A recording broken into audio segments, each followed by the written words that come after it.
It may sound like something that could only happen on a fictional TV show, but the incidence of surgeons leaving a foreign object behind in the body is very real.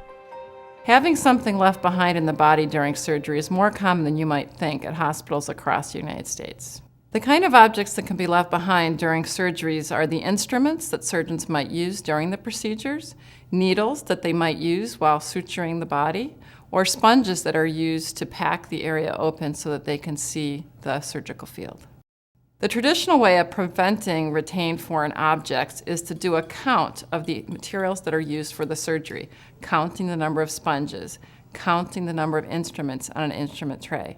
But we are human beings after all, and even though we count and may recount, it is possible those counts can be in error. In its continuing efforts to improve patient safety, the University of Michigan Health System is taking on this challenge. Having a foreign object left behind in the body during a surgery is something we consider a never event. It's something which should never happen.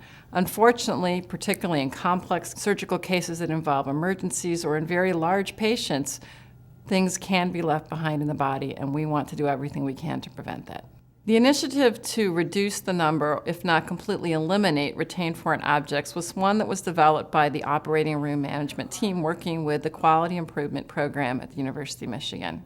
They felt it was particularly important to their environment to take this on as an initiative. One of the advances in technology that's allowed us to do better counting of the sponges used during the surgical procedures is barcoding. Each pack of sponges, and each sponge in particular, has a unique barcode. These are barcoded when they're opened, and they're barcoded when they're taken out. If there's a discrepancy in the surgical barcode counts, one of the first things to be done will be for the surgeon to look in the surgical field for something that may have been overlooked. If the sponge can't be accounted for by the surgeon, we will do an X-ray in the operating room looking for the sponge. Each sponge contains a tag on it which is radiopaque, allowing us to see it on an X-ray. In order to facilitate looking for retained foreign objects, radiology has partnered with the surgical team to facilitate doing the X-rays in the OR quickly, communicating to the radiologist what is being looked for, and communicating back to the surgeon if something has been found. There are no retained foreign objects, so you're all clear. The University of Michigan is leading the way in reducing retained foreign objects in the operating room. It's the combination of using new technologies as well as culture change, teamwork, and collaboration that's making that possible.